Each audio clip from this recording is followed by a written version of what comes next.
धाम में जाओ। देवताओं को पूजा करोगे तो भी स्वर्ग जाओगे। अगर मान लो तुम हवन कर रहे हो, हवन क्या होता है? विष्णु का मुख होता है हवन कुंड। तो विष्णु के मुख में तुम स्वाहा करोगे, भोग लगाओगे तो विष्णु की गति नहीं होगी, वो भी स्वर्ग की प्राप्ति कराएगी।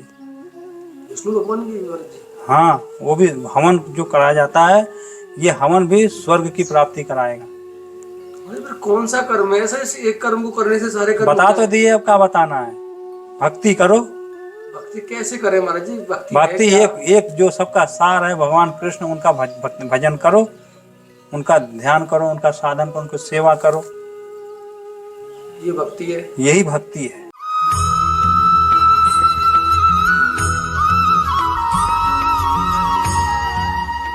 राधे राधे।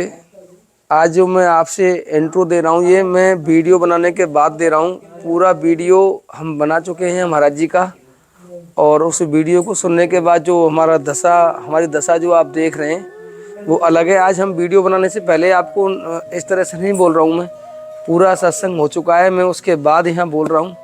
लाडली जी की बड़ी कृपा हुई है कि अचानक से हमें यहाँ सत्संग मिला, और ऐसा सत्संग मिला जिसकी हम बहुत समय से जो है प्रतीक्षा कर रहे थे, बहुत समय से प्रतीक्षा कर रहे थे। मेरे पास आप लोगों के बहुत सारे मैसेज भी आए थे, चंडीगढ़ से भी एक बहन जी, राजस्थान से भी एक भक्त, और हैं कई भक्त जिन्होंने उनके पर्सनल जो ब्रज यात्रा चैनल से जुड़े हुए थे। जो महाराज जी का वीडियो हमारे पास था वो डिलीट हो गया था, क्योंकि वो कई साल पहले हमने यहाँ बनाया था। तो आज हम उनकी शरण में बैठे और पूरा वीडियो अब मैं आपको दिखाता हूँ। इसी आश्रम का वीडियो था, पहले हमने इस जगह बनाकर वो सत्संग लिया था, आपको दिखा दें। यहाँ पर हम यहाँ बैठे हुए थे जब पहले साल जब हमने यहाँ सत्संग लिया था महाराज जी का, प्रलय महाप्रलय के बारे में, सहचरी मंजरी सखियों के बारे में, नित्य वृंदावन के बारे में कि नित्य वृंदावन कैसा है, भक्ति कैसी है, सच्चा कर्म क्या है, वो पूरी बाणी महाराज जी के श्री मुख से मैं आपको इस वीडियो में सुनवाऊंगा। क्योंकि अब पूरा वीडियो तो हम बना चुके हैं, उसके बाद ही मैं आपको दिखा रहा हूँ। और यही महाराज जी का सत्संग लिया था और महाराज जी वहाँ बैठे हुए हैं। आज्ञा की है ये सब, इसमें तो फिर उलझ जाता है जीव एक बार। हाँ, तो अभी आपने देखा मैया कैसे कह रही कि एकादशी के बिना बाबा कल्याण कैसे हुआ हमारा, जबकि वो जानती नहीं। आपने पूछा एकादशी का क्या महत्व है, तो अब एकादशी की ऐसे ही तो कृपा होती है। फिर अब एकादशी की भजन इतना दिन से करते आई हैं, फिर किसी के शरण में जाएंगे कहीं, वहाँ से फिर उनको आगे का मार्ग मिल जाएगा। अभी थोड़ा सा कान में बैठ गया तो चर्चा करेंगे। अगर दिमाग में थोड़ी सी सार सार समझने की होगी तो फिर सार सार समझ करके फिर आगे बढ़ जाएंगे, आगे की भक्ति करने लगेंगे। बहुत सारे शास्त्र तो महाराज जी कर्म के लिए उलझाने का आदेश करते हैं। कर्म करो, एकादशी तिथि अमावस्या, बहुत सारे कर्म ऐसे बता दिए कि जीव, आपने कहा राधा तत्व की अंतिम आपने भक्ति बताई है, हमारे श्री जी की अंतिम भक्ति है। वहां तक तो जीव पहुंच ही नहीं पाता, निम्न कोटि देवताओं में महाराज जी रह जाता है वो। हाँ, तो संसार की वस्तु प्राप्त कराने के लिए सब कुछ वेदों में बताया गया है, पुराणों में, शास्त्रों में सब बताया गया है। ये करने से ये फल मिलेगा, ये करने से ये फल मिलेगा। जैसे कोई अन्नपूर्णा की भजन करता है, काय के लिए करता है? करने के लिए, भंडार हाँ, चलता रहे। तो इस तरह से अब तुमको भंडार चलाना है कि भक्ति करनी है? भंडार चलाना है। तो तुमको भंडार चलाना है तो फिर उनकी भजन करो। तो तुमको भक्ति के द्वारा तुम आगे नहीं बढ़ सकते, फिर वहीं अलूझे रह जाओगे। फिर तुम्हारी गति क्या होगी? फिर संसार में ही आने पड़ेंगे। उधर तो भगवान ये कह रहे हैं गीता में कि सभी देवताओं में मैं हूँ, सभी में अपना वास बताया। किसी को पूछ लो, लास्ट में मुझको ही आते हैं सब लोग। हाँ, तो किसी को पूजा लास्ट में आते हैं, लेकिन तो जिसका जो धाम होगा वही तो प्राप्त होगा। अच्छा, पूजने पर उसके धाम में जाना पड़ेगा? हाँ, वहीं जाओगे। देवताओं का पूजा करोगे तो भी स्वर्ग जाओगे। अगर मान लो तुम हवन कर रहे हो, हवन क्या होता है? विष्णु का मुख होता है हवन कुंड। तो विष्णु के मुख में तुम स्वाहा करोगे, भोग लगाओगे तो विष्णु की गति नहीं होगी, वो भी स्वर्ग की प्राप्ति कराएगी। विष्णु भगवान की मर्जी। हाँ, वो भी हवन जो कराया जाता है, ये हवन भी स्वर्ग की प्राप्ति कराएगा। और स्वर्ग की प्राप्ति होगी, फिर स्वर्ग में पुण्य क्षीण होगा, फिर यहीं पटक दिए जाओगे। अरे फिर कौन सा कर्म है ऐसा, इस एक कर्म को करने से सारे कर्म? बता तो दिए, अब क्या बताना है? भक्ति करो। भक्ति कैसे करें महाराज जी? भक्ति एक जो सबका सार है भगवान कृष्ण, उनका भजन करो, उनका ध्यान करो, उनका साधन करो, उनकी सेवा करो। ये भक्ति है, यही भक्ति है। उनको नित्य अष्टयाम सेवा जो हो रही है, मंगला से लेकर शयन तक, उनका सेवा करो, उनमें रमो। उनका लीला है, उनका गुण है, उनका धाम है, उनके जन है, उनके शरण में जाओ, उसका चिंतन करो। उनका गुणगान करो, ये भक्ति है। और कोई कर्मकांड करने से संसार की ही वस्तु प्राप्त कराएगी। कोई जीव दोनों क्रियाएं कर रहा है, तो दोनों करोगे और राधा कृष्ण की भी उपासना कर रहे हैं वो लोग। ये अनन्यता, बिना अनन्यता की भक्ति नहीं बनेगी। ये अनन्यता नहीं है। हरिवंश महाप्रभु ने एक पद कहा, यह जो एक मन बहुत ठौर करी कहीं कौने सच पायो। यह जो एक मन है, अन्य अन्य जगह लगाने से कभी कोई सुखी नहीं हो पाया है। जहां तहां विपत्ति जार जुगति लो नहीं, जहां तहां विपत्ति जार जुगति लो प्रगट पिंगला गायो। दो तुरंग पे जोर चढ़त हर परत कौन पे धायो। दो घोड़ों पे एक संग कोई सवारी कर सकता है? और कहीं दो कौन अंक पे राख है जो गनिका सुत जायो। कोई वेश्या का पुत्र प्राप्त हो जाए तो कौन कहेगा मेरा पुत्र है। कितने लोग आ रहे हैं जा रहे हैं, कोई कह सकता है कि मेरा ही है? कही दो कौन अंक पे राख है जो, यह जिय जान श्याम श्यामा पद कमल संगी सिरनाई। उन्होंने कह रहे हैं कि यह सब प्रपंच बंच है। जय श्री हित हरिवंश, प्रपंच बंच सब काल ब्याल को खायो। यह जिय जान श्याम श्यामा पद कमल संगी सिरनाई। यह सब प्रपंच बंच है, ये सब करने से। यह जिय जान श्याम श्यामा पद कमल सिरनायो। श्याम श्यामा का जो भजन कर रहे हैं, या श्यामा श्याम के चरणों में सिर को नवाते हैं, उन्हीं का सेवन पूजन करते हैं। सीधा कह रहे हैं, हरिराम व्यास जी इतने वेद पुराण शास्त्रों के प्रकांड विद्वान थे। उन्होंने जो है आकर के हरिवंश महाप्रभु के शरण में आते ही बस यही पद सुनाया, उनका पूरा संशय मिट गया। नहीं, विद्वता के लिए सब जगह जा करके सब विद्वानों को विद्वता करके वहाँ पे सबको जीत लेते थे। सब जगह से जीत गए। काशी में भी गए, काशी नगरी में गए, वहाँ सब विद्वानों को जीत गए। अब खूब सर्टिफिकेट लेकर के चले आ रहे थे तो रास्ते में शंकर जी बूढ़े के रूप में लठिया लेके चले आए। बोले भाई कैसे इतना मगन प्रसन्न होते भाई जा रहे हो? तो बोले हमने यहाँ काशी के विद्वानों को जीत लिए। तो बोले कौन सा बहुत बड़ी बात की, जाओ वृंदावन में, हैं क्यों अभिमान कर रहे हो इतना, जाओ वृंदावन में संत है वहाँ शास्त्रार्थ करना। फिर नहीं आए वो, फिर चले गए अपने जहाँ उनकी जन्मभूमि थी। फिर उसके बाद फिर यहाँ से वृंदावन से महाप्रभु के हरिवंश महाप्रभु के शिष्य लोग रहे, तो वहाँ पे भ्रमण करने के लिए जाते थे। तो वहाँ गए तो रोक लिए उनको, रात्रि भर वहाँ रुके। सुबह में जो है वहीं अपना ठाकुर जी की सेवा करने लगे। सेवा करते करते जब श्रृंगार आरती मंगला आरती करने के बाद फिर उनमें एक पद गाए, आज अति राजत दंपति भोर। मंगला के पद गाए वन विहार के, आज अति राजत दंपति भोर। सूरत रंग के रस में भीने नागरी नवल किशोर। अनसन पर भुज दिए बिलोकत इंदिवदन विबियोर। करत पान रसमत परस्पर लोचन त्रिसित चकोर। छूटी लटन लाल मन कर सो ये आके चित्र चोर। परिरंभन चुंबन मिलगावत सुर मंदर कल घोर। फिर आगे कहते हैं, जय श्री हित हरिवंश लाल ललना मिल हियो सिरावत मोर। ये लाइन को उन्होंने तनिक में पकड़ लिए। जय श्री हित हरिवंश लाल ललना मिल हियो सिरा। लाल ललना मिल करके हमारे श्यामा श्याम लीला कर रहे हैं, लेकिन हृदय शीतल मेरा हो रहा है। कह रहे हैं कि मेरा हृदय शीतल हो रहा है, लीला ये कर रहे हैं, मेरा हृदय शीतल हो रहा है। बोले कि ये कैसा है, लीला वो कर रहे हैं, उनका हृदय शीतल होना करिए, इनका कैसे हो रहा है शीतल? तब फिर वहाँ से बूटे पे बैलगाड़ी पे वेद पुराण शास्त्रों को सब लाद करके शास्त्रार्थ के लिए चले आए। फिर वृंदावन जब उन्होंने गए तो बार बार उनसे कह रहे हैं कि महाराज, पूछते हुए गए। वहाँ जब पहुँचे तो फिर उन्होंने शिष्यों के द्वारा आज्ञा लेकर के आए गुरुदेव से। फिर उन्होंने ले गए, आसन लगाए, बिठाए, जलपान वगैरह हरिवंश महाप्रभु ने पूछे। उसके बाद बोले श्री जी की रसोई बना लूँ। बोले महाराज कोई शास्त्रार्थ हो जाए। बीच बीच में 2-3 बार टोके वो। तो उन्होंने बोले कि ले आओ आप वो सर्टिफिकेट, मैं लिख देता हूँ कि तुम जीत गए, हम हार गए। अब हम तुमसे शास्त्रार्थ करें, हमारे श्री जी की सेवा में व्यवधान होगा। इसलिए हम हार गए, तुम जीत गए, तुम ले जाओ। नहीं माने वो, फिर भी शास्त्रार्थ के लिए कहने लगे, नहीं शास्त्रार्थ हो करेंगे। तो फिर उन्होंने फिर चूल्हे पर से पतीली उतार दिए, चूल्हे में पानी डाल दिए। बोले महाराज जी क्या कर रहे हो? श्री जी की रसोई बनती रहती, हाथ का काम अलग है, कान का, नाक का, मुख का, सब इंद्रियों का अलग अलग काम है। इस तरह से चर्चा भी होती रहती, श्री जी की सेवा भी होती रहती। तभी ये बात कह दी, यह जो एक मन बहुत ठौर करी कहीं कौने सच पायो। यह जो एक मन है, अन्य अन्य जगह लगाने से कभी कोई सुखी नहीं पाया है। फिर वही बात आ गई ना, 2 घोड़ों पे एक संग कोई सवारी नहीं कर सकता है। ये सब बता करके उदाहरण भी दिए उनको, वही संशय मिट गई। फिर बोले कि महाराज भी आता हूँ। ले गए ऊँट बैलगाड़ी सहित सबरे पोथी वेद पुराण साथ जो कुछ था सब जमुना जी में प्रवाहित कर दिए। बोले आज मेरा संशय मिटा है। फिर आकर के साष्टांग दंडवत प्रणाम करके शरणागति लिए। फिर वहीं श्यामा श्याम का भजन में लग गए, नित्य विहार को प्राप्त हो गए। उनकी बहुत कथाएं और है। तो फिर अनन्य भक्ति करने वाला जीव किसी की भक्ति नहीं करेगा, जो आदि जो क्रियाएं होती है संसार में। बता तो दिए यह जो एक मन को एक ही जगह लगाना पड़ेगा जब भी प्राप्त होगा। सत्य हमारे जी, लेकिन हम बस 100 जगह जाते हैं। बस वही आशा रूपी फांसी, आशा रूपी फांसी। आशा करते हैं वहाँ जाएंगे तो ये मिलेगा, वहाँ जाएंगे तो ये मिलेगा, वो वहाँ जाएंगे वो मिलेगा। ये जीव आशा रूपी फांसी में ही तो बंधा हुआ है, इसी को काटना है। हमारे गुरुदेव कहते हैं तुम्हें भक्ति रूपी नहीं है, भक्ति रूपी कुठार से उसको काटना है, आशा रूपी फांसी को।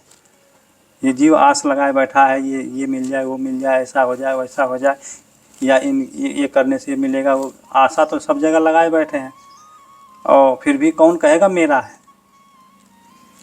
एक के शरण में जाओगे तुमने, वही हो गया ना।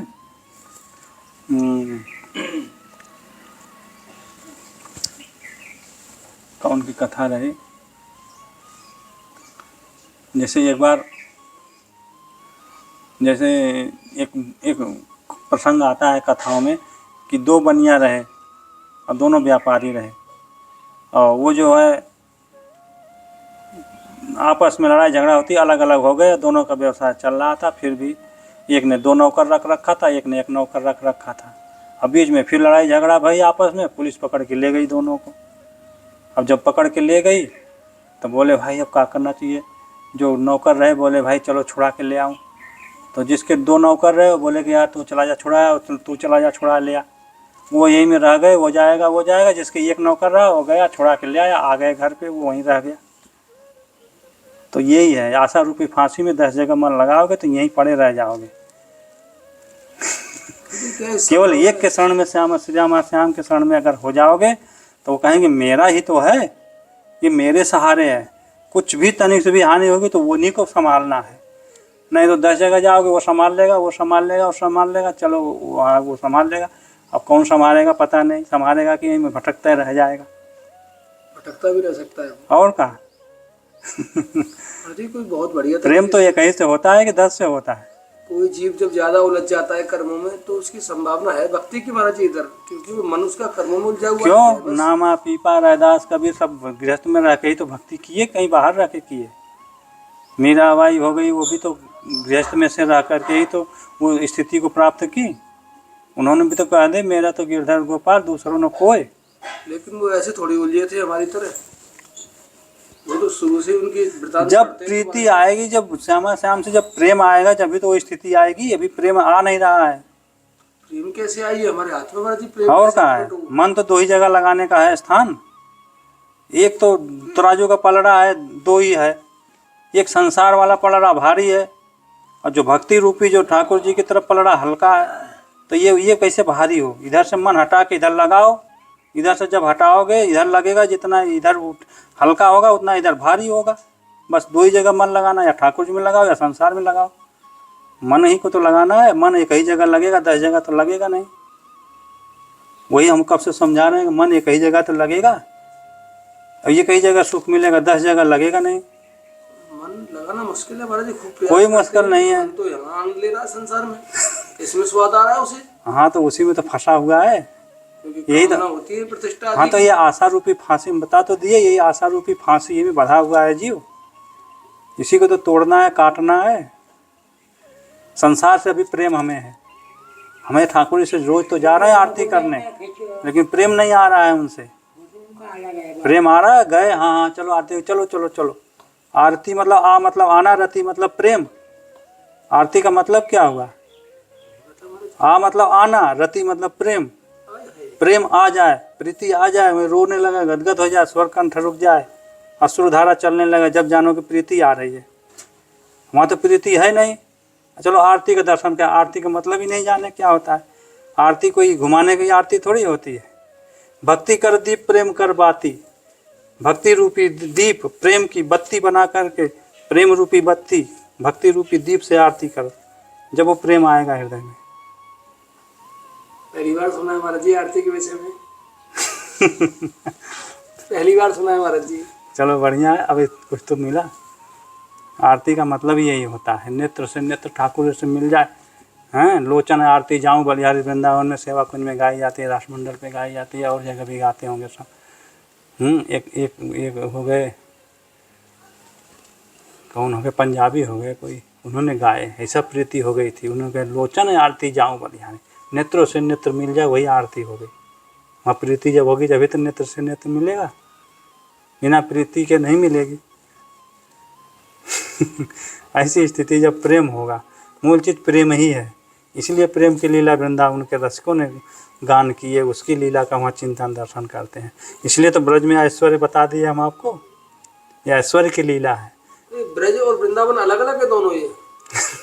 अभी आप बता रहे थे मुझे, तब मैंने पूछा नहीं, आपसे पूछ रहा हूँ, ब्रज और वृंदावन अलग अलग है महाराज जी? ये लीला से अंतराय है, ब्रज की लीला और वृंदावन की अलग अलग लीला है दोनों। हाँ, वृंदावन में प्रेम, लीला है, वृंदावन में प्रेम की लीला है, यहाँ ऐश्वर्य की लीला है। वृंदावन में नित्य की लीला है, यहाँ एक बार अवतार लेकर के आए, लीला किए चलेगा। वहाँ नित्य आदि अनंत चलता रहता है वृंदावन धाम में। वहाँ न जन्म है न मरण है, यहाँ जन्म लेके छोटे भय बड़े भय लीला किए गए। वृंदावन में वहाँ जन्म मरण नहीं है, वहाँ एक रस किशोरावस्था में रहते हैं। वहाँ वृंदावन में श्यामा श्याम वृंदावन धाम और सहचरियों के अलावा वहाँ कोई का प्रवेश नहीं है। गोप गोपियों का भी वहाँ ब्रज तक है सीमित, उसके आगे प्रवेश नहीं है। गोप गोपियाँ भी ब्रज तक है केवल? बस ब्रज तक, वृंदावन में नहीं है। उनके साथ फिर बस सहचरी, जहाँ स्त्री पुरुष का भी भान नहीं है। गोपियों को तो सब भान था, गृहस्थ में रही। गोपियों को तो भान था हमारा जी, हाँ, कि हमारे पति भी हैं, सासू भी है, घर भी है। जब भी तो एक बार महाराज किए, वही में नप गई तौल गई, जो निष्काम थी वो संग चली गई, जो थोड़ी सा काम में रही यहीं रह गई गोपियाँ। महाराज हुआ था हमारे जी वो? महाराज किए नहीं भगवान, लास्ट में मधुर रस एक बार वही किए थे, यहाँ तो एक बार हुआ था। वृंदावन तो नित्य हो रहा है, 6 ऋतु नित्य है। जब 6 ऋतु नित्य है तो यहाँ साल में 6 बार 6 ऋतु आती है। 6 ऋतु यहाँ साल में आती है, वृंदावन में नित्य रहती है, इसलिए तो नित्य विहार उसको कहा जाता है। नित्य विहार भजन दायक को उत्सव ही हो सिरावे, वो वृंदावन धाम है। वृंदावन ये सब यहाँ तक सब जो है, जब महाप्रलय होता है सब लुप्त हो जाता है, कुछ नहीं रहता। वही तो हमने बताए थे पहले कथाओं में, तो भी नहीं समझ में आ रहा है। और वृंदावन नित्य रहता है, उसका आदि अंत कभी होता ही नहीं। ये महाप्रलय में नष्ट हो जाता है? और क्या, ये ब्रज नहीं, ब्रज तो ये गोलोक है, गोलोक तो रहता है, लेकिन बैकुंठ तक ये सब जो है सब लुप्त हो जाता है महाप्रलय में। हाँ, साकेत धाम ये सब जो है सब लुप्त हो जाते हैं, सब लोकांतर। बैकुंठ नष्ट हो जाता है? और कहा, बैकुंठ ऐश्वर्य ही तो है वहाँ का है। वहाँ तो ब्रजवासी भी नहीं चाहते बैकुंठ को। ब्रज के ग्वाल बाल को एक बार ले नहीं गए, कथा सुने हो, बोले कि हमें दिखाओ। वहाँ गए, वहाँ तो ऐसे में पड़े भाई हैं एकदम, न बोलना न चालना न कछु खेलना न कूदना। बोले हमें ये नहीं चाहिए। हमें तो वहीं ले चलो ब्रज में। तो ये भी ऐश्वर्य मूलक है ब्रज भी। हाँ, ये सब धाम लुप्त हो जाते हैं। फिर वहीं से जब वृंदावन के से जब इच्छा होती है कि अब सृष्टि की रचना होनी चाहिए, जब वहाँ से फिर सुन ऐसे मेघ की वर्षा जो मूसलाधार कहते हो ना, जब ब्रह्मा की आयु जब पूर्ण, ब्रह्मा शंकर ब्रह्मा विष्णु की सृष्टि है, ये त्रिगुण की विस्तार है। ये 7 नीचे 7 ऊपर जो है शंकर ब्रह्मा विष्णु की सृष्टि है ये। और शंकर ब्रह्मा सृष्टि के जब महाप्रलय होता है तो सब लुप्त हो जाता है। फिर उसके बाद फिर जब इच्छा होती है, जब सृष्टि की रचना होनी चाहिए, तो एक सहचरी शून्य जगह पे प्रकट होती है। मूसलाधार वर्षा होती है, जब महाप्रलय होता है तो मूसलाधार वर्षा होती है। ऐसा मूसला सब कुछ जलमग्न हो जाता है, जल ही जल हो जाता है, सब कुछ जलमग्न। उसमें एक वेद की ऋचा थपेड़ा खाती रहती है। थपेड़ा खाती है। जो गोपियाँ प्रकट होकर के आए, वेद की ऋचाएँ ही तो थी। तो वो जो है फिर जब महाप्रलय, जब मूसलाधार वर्षा भई, तो उस जलाशय में सब कुछ लुप्त हो गया। तो एक वेद की ऋचाएँ थपेड़ा खाती, उसको दर्शन हो गया वृंदावन का स्वरूप। समझ रहे हैं ना, वो थपेड़ा खा रही थी तो उसको थोड़ा सा दर्शन हो गया कि ये कमल का फूल है, अनंत दल है, जिसका कोई गणना ही नहीं है। उस पर वृंदावन धाम जगमगा रहा है, उसमें श्यामा श्याम किशोरावस्था में अनंत सहचरियों के संग विलास कर रहे हैं। तो उसने सोचा कि हम तो ब्रह्म ही सब कुछ समझते थे, ब्रह्म कौन है? कृष्ण ही है। ब्रह्म का भी 3 स्वरूप है, चलो इतना भी जान लो। तो एक तो ब्रह्म होता है जो कुछ करता ही नहीं कुछ नहीं करता है, और वही फिर दूसरे रूप में होकर के कुछ क्रिया करता है, वही एक लीला करता है। तो फिर उसके बाद जो है फिर सहचरी शून्य जगह पे प्रकट होती है, जब इच्छा होती है वहाँ से, तब शून्य प्रकट होकर के चिंतन करती है, तो नारायण को प्रकट करती है। जो नारायण क्षीर सागर में पड़े रहते हैं उनको, एक सहचरी से प्रकट है नारायण। हाँ, उसके बृहस्पति पुराण पढ़ोगे जब समझ में आएगा, उसमें उत्पत्ति प्रलय का नारायण वर्णन है। भगवान एक सहचरी से प्रकट है महाराज जी। हाँ, उस वृंदावन की सहचरी शून्य जगह प्रकट होकर के नारायण को प्रकट करती है, फिर कहती है अब तुम सृष्टि की रचना करो। फिर वेद को प्रकट करी, जो उसने इच्छा की थी कि ये नित्य विहार क्या है, हम भी ऐसे तनु धारण करके हम भी विलास करते, वो जो ऋचा रही वेद की। फिर वेद को प्रकट करके कही कि यही शाश्वत आदि अनंत रहने वाला, यही परम सत्य है नित्य विहार।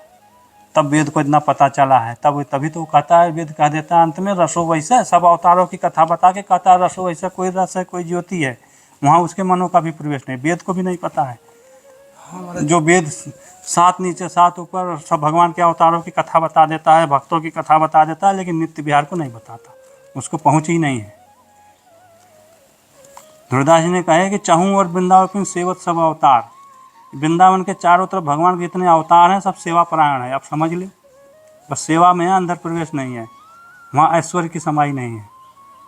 तो जो ऐश्वर्य रूप में जितने भी अवतार है वो उनके अंदर प्रवेश नहीं है। आप समझ लो कहाँ तक ऐश्वर्य है।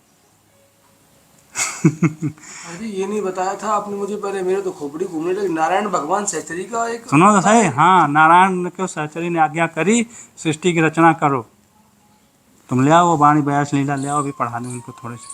फिर उसके बाद फिर वेद को कही, फिर धर्मराज को प्रकट करी। वहीं धर्मराज से कही कि जिसके भी तुमको बताया ना, जिसके हृदय में रंच भी भक्ति हो उसको तुम भूल के दंड देने के अधिकारी नहीं हो, पहले साम दाम दंड से उसको समझाओ, समझाने के बाद अगर नहीं समझता है जब वो दंड देने का अधिकारी है।